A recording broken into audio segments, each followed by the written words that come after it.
যে জায়গাতে আল্লাহ এবং রাসূল থাকতে বলেছেন, যে কাজগুলো করতে বলেছে, এই সমস্ত আইন কানুনকে আমরা উল্লঙ্ঘন করে এমন জায়গাতে চলে গেছি, ওই জায়গাতে পিটানি ছাড়া, জুতো চাপড় ছাড়া কোনো আর রাস্তা নেই। বুঝতে পারছেন? দুঃখ লাগে। আল্লাহ রাব্বুল আলামিন মানুষকে চ্যালেঞ্জ করে বলেছে। কি চ্যালেঞ্জ? আল্লাহ বলেন, ওয়ালা তাহিনু ওয়ালা তাহজানু ওয়া আনতুমুল আ'লাউনা ইন কুনতুম মুমিনিন। আল্লাহ বলছেন, বান্দারে তোমরা হতাশ হয়ে যেও না, তোমরা ভয়ভীত হয়ে যেও না। এই পৃথিবীর বুকে অনেক কিছু ভেজাল আসবে, অনেক কিছু আসবে, কিন্তু তোমরা এইরকম ভাবে হতাশা হয়ে যেও না, ভয়ভীত হয়ে যেও না। কেন? তোমরা শোনো, এই জায়গাতে মুসলমানের উপরে জুলুম অত্যাচার হবে, যারা মুমিন হবে, যারা কাজ করে সঠিক পথে চলবে, তাদের অনেক রকমের উৎপীড়ন হবে, অনেক রকমের ভেজাল হবে। কিন্তু শোনো, তোমরা এই পৃথিবীর বুকে খুব সুন্দর জায়গাতে থাকবে। আমি আল্লাহ তোমাদেরকে খুব সুন্দর জায়গাতে রাখবো, আমি তোমাদেরকে সম্মানী করে ইজ্জতের সাথে রাখবো।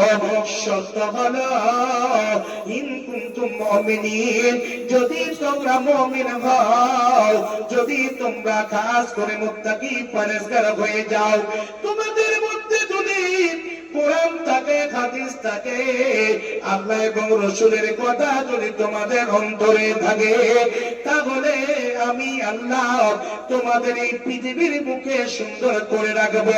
তোমাদের একটা চুল পর্যন্ত কেউ বেকার করতে পারবে না। সত্য হলো মুমিন হতে হবে, সত্য হলো কোরআন হাদিসকে মজবুত করে ধরে নিতে হবে। তাহলে তোমাদেরকে কেউ পথভ্রষ্ট করে দিতে পারবে না, তোমাদেরকে কেউ হালাক বরবাদ করে দিতে পারবে না। তোমাদের জন্য আমি সুন্দর পথ বের করে দেব, তোমাদের জন্য আমি সব সময় এরকম ভাবে হেফাজতের সাথে আমি তোমাদেরকে পৃথিবীর বুকে রাখবো। বাচ্চারা আমার মাঝেরনি আজকে আমাদের দশা এত খারাপ হয়েছে, এমন নিচু স্তরে চলে গিয়েছে, এর দায়ী আমরা নিজে। তার জন্য আজকে সব জায়গাতে ভেজাল।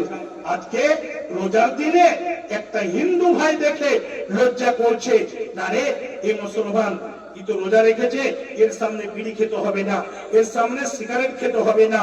আর একটা মুসলমানের বাচ্চা বলছে, কি হবে, আল্লাহকে দেখে ভয় করি না তো বলবি, আর এদিকে মৌলানা সরদারকে দেখে ভয় করে বেড়াবো। তোমার পাকড়ামি কতদিন চলবে? যতদিন তোমার রক্ত গরম আছে ততদিন। যেদিন রক্ত তোমার ঠান্ডা হয়ে যাবে, সেদিন তোমার পাকড়ামিও ঠিক হয়ে যাবে। ভাবছেন? আল্লাহ রাব্বুল আলামিন এই রমজান মাসকে কেন্দ্র করে নিজে প্রস্তুতি নিচ্ছেন, নিজে তৈরি হচ্ছেন। কেন?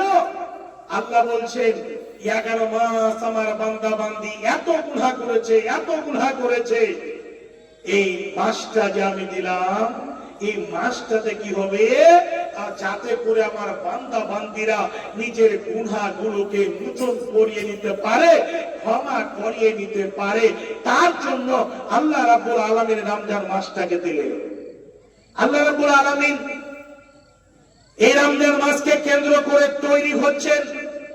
ফারিস্তাকে ডেকে বলছেন, ওরে আমার ফারিস্তারা, এই যে দেখছো রমজান মাস চলে আসছে, তোমরা শোনো,